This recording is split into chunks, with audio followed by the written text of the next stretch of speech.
और कट्टर हिंदू के नाम पर सबसे ज्यादा जेल में जाने वाले लोग कौन है पता है? हम जैसे पिछड़े वर्ग और दलित लोग वर्ग से आने वाले लोग। आप सदन का बर्खास्तगी क्यों नहीं करते? उन तमाम नेताओं से पूछना चाहता हूं, चाहे वो पक्ष में हो चाहे विपक्ष में हो, आप पूरे साल के लिए सदन की बर्खास्तगी कर दीजिए। आपको पता चल जाएगा, आपका पूरा बहुजन एका सड़क पे खड़े हो जाएंगे और उस दिन पता चल जाएगी इस मनुवादी सरकार को कि आखिर ताकत बहुजन में कितना है। आप कांवड़ ढोइए, आप मंदिर जाइए, आप जिस दिन कॉलेज की बात करने लगे उस दिन आपको देशद्रोह बनाकर जेल में डाल दिया जाएगा। आपकी भावना आहत धर्म के आधार पे हो जाता है जो मीडिया के अंदर चलता है, लेकिन आपकी बेटी सड़क पे बैठी हुई तब भावना आहत नहीं होती।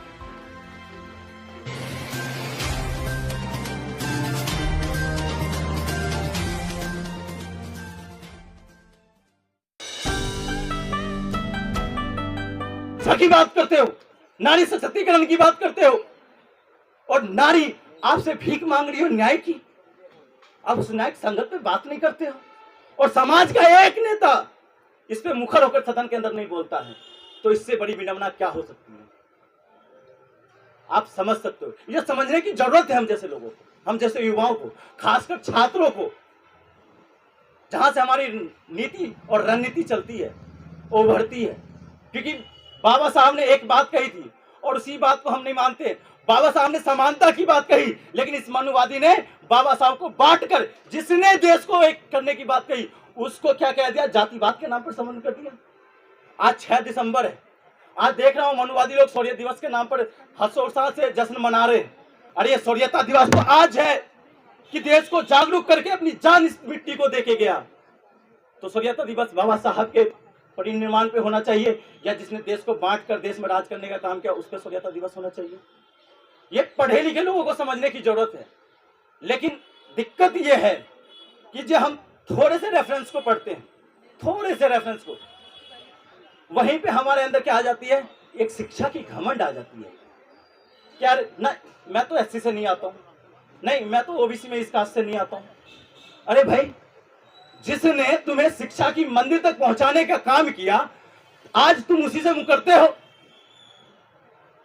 और उसी के खिलाफत बोलते हो और उसके साथ सहयोग भी देते हो। तो भाई तुमने तो अच्छी शिक्षा नहीं ली है, तुम तो उस चमचागिरी के लायक थे और तुम गुलाम के लायक थे, और उन लोगों ने ही हमें गुलाम बनाया था और आज हमें मानसिक गुलाम बना के रख दिया, और फिर से हम मानसिक गुलाम के तौर पे उभरने लगे हैं। और जिस दिन फिर से हम मानसिक गुलाम अगर बन गए तो आर्थिक गुलाम में देरी नहीं लगेगा, आर्थिक गुलामी में देरी नहीं होगी। इसलिए मैं फिर से कहना चाहता हूं आप लोगों से, जो समाज में जो पढ़ने वाले लोग हैं उनसे कहना चाहता हूं, अगर आपको आइडल बनाना है तो प्रोफेसर डॉक्टर रितु सिंह जी को बनाइए। अगर आपको आइडल बनाना है तो डॉक्टर रतन लाल को बनाइए। अगर आपको आदर्श बनाना है तो डॉक्टर लक्ष्मण यादव को बनाइए, क्योंकि कलम और किताब ही आपको आदर्श की डगर पे ले जा सकता है, आदर्श की पथ पे ले जा सकता है। तभी आप लोकतंत्र को जीवित कर पाओगे। मैं बाबा साहब की इसलिए कहता हूं बात कि बाबा साहब की वजह से ही वो तमाम नेता उभरे हैं देश के अंदर, तमाम आंदोलन की जागृत हुई है। 70 के दशक की बात कर रहा हूं मैं। अगर बाबा साहब नहीं आते तो ये मंडल आयोग नहीं आता, अगर बाबा साहब नहीं होते तो एससी को आरक्षण नहीं मिलता, अगर बाबा साहब नहीं आते तो महिलाओं को भी आरक्षण नहीं मिलता, बराबरी का मौका नहीं मिलता। अगर बाबा साहब नहीं आते तो जो सार्वजनिक संस्थानें जो खोली गई थी 70 के दशक में तो वो नहीं आती। लेकिन उन आंदोलन से हम तो नेता तो बन गए, लेकिन समाज को जागरूक करने का काम नहीं किया। जहां समाज को कलम और किताब की ताकत को बतानी चाहिए, वहां हम एक शराब के ठेके के नाम पे और उनको खरीदने के काम कर रहे हैं। चुनाव के मद्देनजर हमारे समाज के लोगों को जागरूक करने का काम हम जैसे पढ़े लिखे लोगों का है कि हमें बिकना नहीं है, हमें अपने ईमान को बेचना नहीं है। अगर हमने अपने ईमान को बेच दिया तो जो महापुरुषों ने हमारे लिए बलिदान देकर जो शिक्षण संस्थानों में ताकत बताई है वो ताकतें कम हो जाएगी, और ताकतें कम हो गई है। आज जिस तरह से मैं देख रहा हूं, आज हर कोई गुणगान कर रहा है मायावती जी का, चंद्रशेखर जी का, कांशीराम जी ने जिन्होंने कहा था, कांशीराम जी का मैं आज भी समर्थन करता हूं, उन्होंने एक करके रखा था। लेकिन आज जब जरूरत है बहुजन बेटा और बेटियों को, प्रोफेसर को, जो सरकारी जो लोग हैं उनको, जो निजी संस्थान में काम करने वाले लोग हैं, कामगार लोग, कमेरा लोग, उनको जरूरत है तो वो लोग एक नहीं हो रहे, आपसी विचारधारा में बढ़ के हम लोगों को बांटने का काम कर रहे हैं और हमारी ताकतें छीनी जा रही है, लेकिन वो अपने वर्चस्व के चक्कर में उभर के आ नहीं रहे सदन के अंदर। आप सदन का बर्खास्तगी क्यों नहीं करते? उन तमाम नेताओं से पूछना चाहता हूं मैं, चाहे वो पक्ष में हो चाहे विपक्ष में हो, आप पूरे साल के लिए सदन की बर्खास्तगी कर दीजिए, आपको पता चल जाएगा, आपका पूरा बहुजन एका सड़क पे खड़े हो जाएंगे और उस दिन पता चल जाएगी इस मनुवादी सरकार को कि आखिर ताकत बहुजन में कितना है। आप संविधान बदलने की बात करते हैं ना, हम संविधान में चलने की बात करते हैं और संविधान पे चलकर आपने संसद भवन को बदलकर आप मनुवादी सोच लाने की बात करते हैं ना, हम उस संसद भवन में ना जाकर लोकतंत्र को जीवित रखने की बात करें, ये बात होनी चाहिए। आज बात बहुत अच्छी बात है, यहाँ बहुत वक्ताओं ने कहा, डॉक्टर ऋतु सिंह जी ने भी बहुत बात पे कही। ऋतु सिंह जी ने एक ये बात कही कि लोग बहुत सारे आते हैं यहाँ पे, सब पे हमला हो रहा है, लेकिन सब चुप्पी साध लेते हैं। सब क्या सोचते हैं कि ये तो मेरा अपना निजी मामला है। अरे भाई, ये निजी मामला कभी नहीं हो सकता। जो आप एक चुदे भावना से खेलती कैसी है संगी, ये देखिएगा, आपको भावना से खेलने का काम कैसे करेगी। जब आप नीचे अगर सरकारी स्कूल में पढ़ते हो, जहाँ पे योजनाओं का लाभ बहुत मुश्किल से मिलता है, वहां तक पढ़ते हो, तो आपको क्या करें, एक करने का काम करेंगे। लेकिन जैसे ही आप स्कूल से महाविद्यालय की तरफ रुख करेंगे ना, तो आपको वास्तविकता पता चलेगी कि आखिर आरक्षण कहाँ लागू है। आरक्षण तो एक बस एक्सेल सीट में बंद है। एक्सेल सीट में बंद इसलिए कहता हूं कि आरक्षण की जांच अगर कर ली जाए तो आरक्षण को लेने वाले लोग सबसे ज्यादा ये 10% लोग हैं। अगर आरक्षण की बात की जाए, सिविल सर्विसेज की ही बात करता हूं, हर साल रिजल्ट आता है, हर साल रिजल्ट आता है। आप उस आंकड़े को उठाकर कितने लोग देखते हो कि कितने लोग सिलेक्ट होते हैं उसमें, कितने लोग सिलेक्ट करते हैं।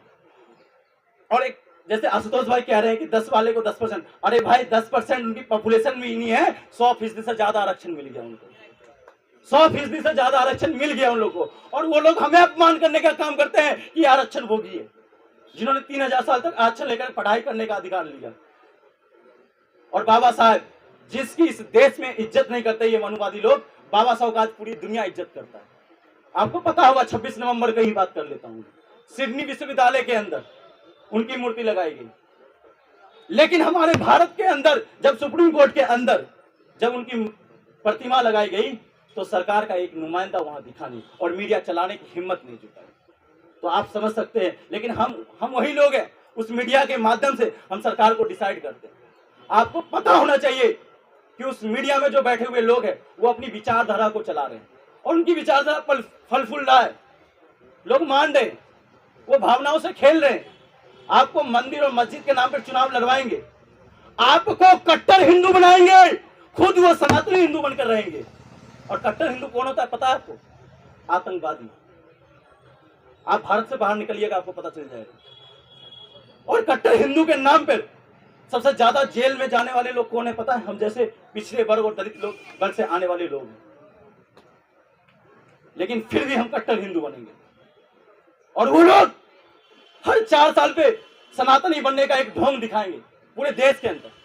4 साल पे उनके बाबा चेंज हो जाते हैं, 4 साल पे उनके भगवान चेंज हो जाते हैं और उसी भगवान और उसी बाबा के चरणों में हम झुक जाते हैं और हमारी कट्टरता चलती रहती है, कट्टरता चलती रहती है। और हम लोग न तो समझने की शक्ति आगे बढ़ाने की कोशिश करते हैं, न सोचने की शक्ति आगे बढ़ाने की कोशिश करते हैं। मैं कहना चाहता हूं, अगर आपको भारत देश में फिर से अगर बुद्ध की धरती के नाम से जाना चाहिए तो आपको एक होने की जरूरत है। यह देश भाईचारे का देश है, मोहब्बत के पैगाम से नाम से जाना चाहिए। ये वही देश है आज जो देश अखंड भारत की बात करते हैं, जिन्होंने खंडित किया है देश को निरंतर समय समय पर। आपको पता होगा, जिस ये हिंदू महासभा की बात करते हैं, मैं चौरसिया साहब की बात करना चाहता हूं 1932-33 की। जब हमारे पिछड़े समाज के लोगों ने कहा चलो ठीक है हिंदू महासभा है, तो पिछड़े समाज से चौरसिया साहब ने ये कहा कि हम भी हिंदू महासभा की गठन करते हैं और उसमें पिछड़े वर्ग के जो लोग हैं और दलित लोग हैं उनको हिंदू में बराबरी का हक और अधिकार देने की बात करेंगे, तो उस हिंदू महासभा की अगर किसी ने बाइकआउट किया था तो उस समय के उन तमाम सामंतियों ने बाइकआउट करने का काम किया था। लेकिन आज विडंबना ये है, जिन नौजवानों को इतिहास पढ़ने की जरूरत है, जिन नौजवानों को अपने पुरखों को जानने की जरूरत है, जिनको बैठने का अधिकार भी नहीं मिला था, वो नौजवान आज हाथ में झंडा लेकर हिंदू हिंदू करता है और अपने पुरखों को गाली देने का काम करता है और तनिक भी उन्हें शर्मिंदगी महसूस नहीं होती है। और ये करा क्यों जा रहा है, मैं फिर से बताना चाहता हूं। करा इसलिए जा रहा है कि आपको शिक्षा से वंचित किया जाए और उनको एक ही भावना है, आप कांवड़ ढोइए, आप मंदिर जाइए।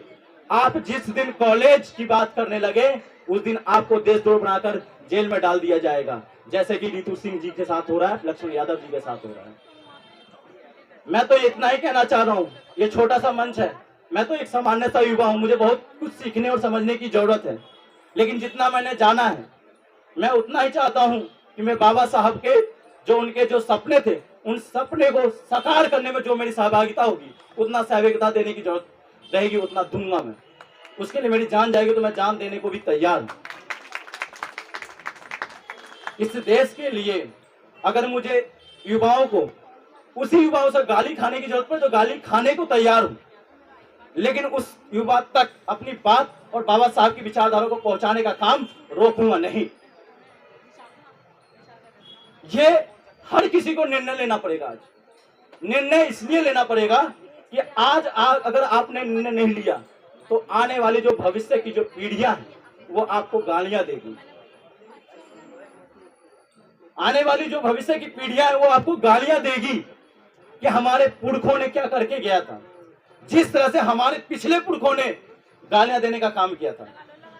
लेकिन हम आज उन्हीं पुरखों का अभिवादन करते हैं कि उन्होंने अपनी जान देकर हमें इस हक और अधिकार का सम्मान दिलवाया, चाहे वो कांसीराम हो, चाहे वो कमेश्वर कुशवाहा हो, चाहे आप बात विचारधारा कहते मायावती हो, मुलायम सिंह यादव हो, अखिलेश यादव हो, वो तमाम बहुजन नेता ने एक लाया, चाहे बीपी मंडल हो, ये तमाम लोग जिनका हम अभिवादन करते हैं।